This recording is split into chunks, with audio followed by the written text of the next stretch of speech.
everyone. Hope you're doing well. I'm here with an update regarding my doctor's appointment. I told you all I would come back and give you an update and tell you how my doctor's appointment did, and so that's what I'm doing.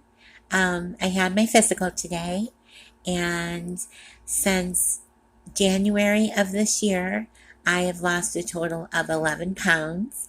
So I was very excited to hear that. And then I had some blood work done, and I'll be getting the results of that probably in the next day or two. And I'll be updating to see how my A1C did. And that was what I was a little concerned about.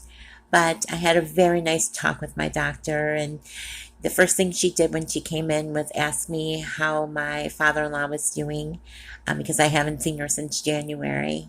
And I thought that was really nice that she remembered that we talked about that, because she had mentioned that she knew I was stressed about how he was doing and that he wasn't doing well, and I let her know that he passed. And she said she was sorry to hear that. And she asked how Mike was doing and how I was doing. And before I could even explain my situation to her, she had mentioned how it's difficult when you go from taking care of someone else and making them a priority in your life. When that person goes away or the situation changes and you have to go and make yourself a priority, how it can be difficult. But it has to be done. And I told her it was amazing. She took the words right out of my mouth, and I was telling her that's what I was focusing on, and that it was a little harder than I thought it would be, but that I was doing it one day at a time. She told me that she liked the progress I was doing with my weight loss, that she was more pleased with slow weight loss than quick weight loss, because she said sometimes when people lose weight quickly, it's indicative of a rapid lifestyle change. And not that it doesn't work all the time and last, but she sees it as though it comes right back when people lose it very quickly. So she said she is much more encouraged to see that I was doing a slow, steady weight loss. And I said, I was a little disappointed it wasn't a little more than that. But that was focusing where I had said earlier in a video of mine that I didn't want to scale for that precise reason, because I knew that I would obsess over the number.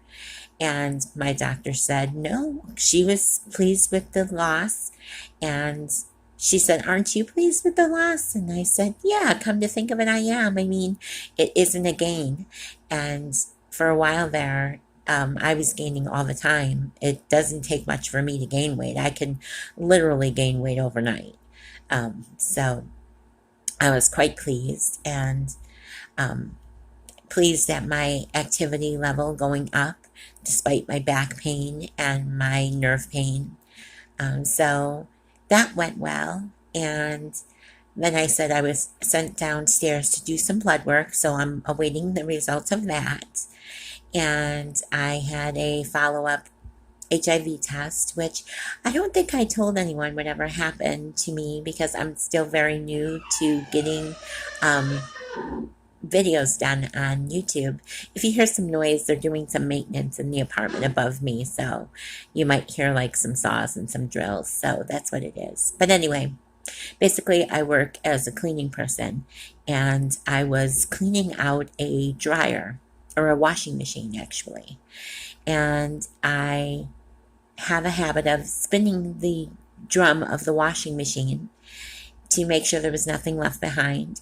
And when I did, something poked me in my hand, and I wasn't too sure what it was. And when I looked, it felt sharp. I held it to my hand, couldn't identify what it was. It didn't look like a syringe, so I wasn't 100% sure what it was.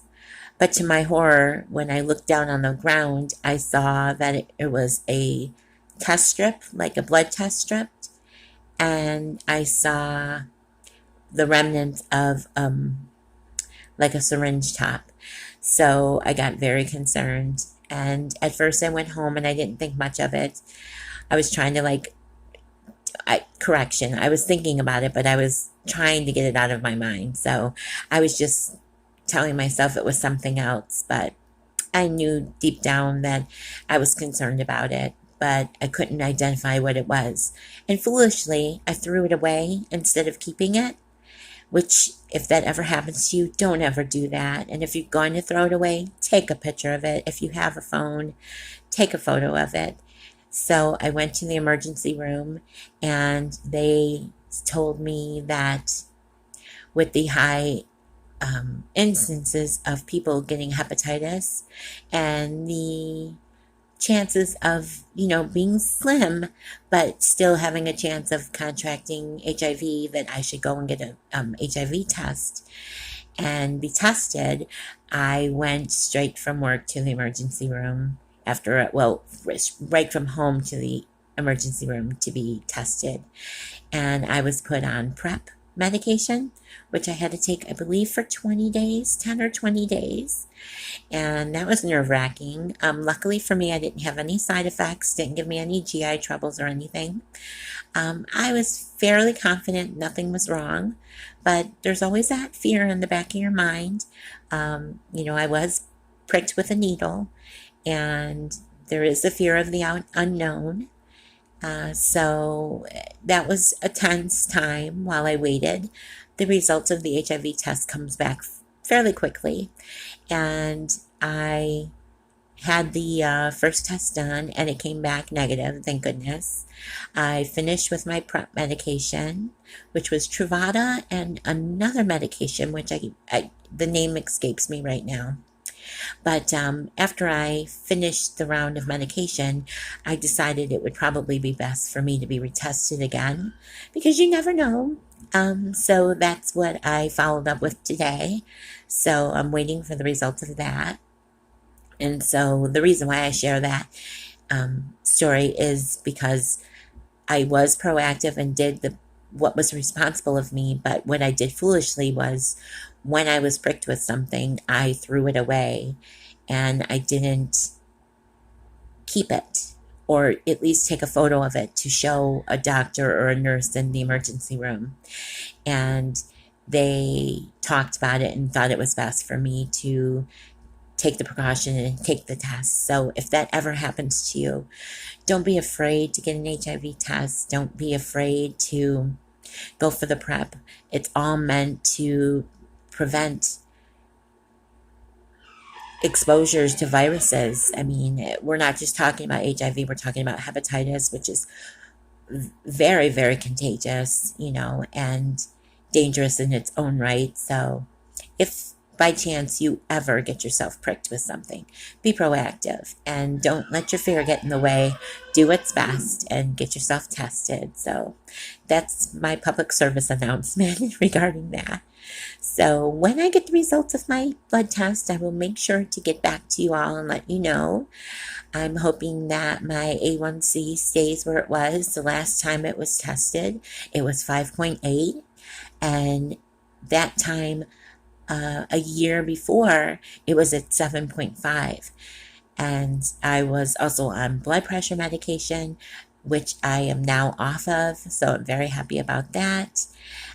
So I'm hoping that I'm pointing in the right direction. My doctor was fairly realistic with me and told me that she knows that I've been going through a very stressful time with losing someone and caretaking, that if my A1C was to go up, we're not going to be too concerned. We know that we have a rough winter where I live. I live in a spot where there's we're known for our winters, so we have long winters, and you tend to hibernate, and it's a little harder to get out and get your exercise, but it's nicer in the summer because, well, it's a little too hot for me personally, but in the summer it's easy to alleviate some stress by going for walks and such, and you have an excuse to be a little more active than you do in the colder months. So I'm just trying to make better choices. I'm not trying to make drastic choices, because for myself, once something becomes too regimen and becomes too strict I come up with excuses why I can't follow it, why I need to be kinder to myself. I come up with ways to self-sabotage myself. So I have to kind of trick my mind around things. So I try to just be more mindful and be more accountable for the things not only that I put around me, but what I put inside of me and what I use to fuel my body. So those are the tricks that I'm doing. And since 2017, I am down. I just did the math when I was looking. I am down 44 pounds. And the good thing about it is I have kept it off. So there's no real tricks. I'm just journaling and being more mindfulness and accountability. That's the key I would suggest to anyone, is just hold yourself accountable. So I don't want to ramble too much more. That was my update on my doctor's appointment.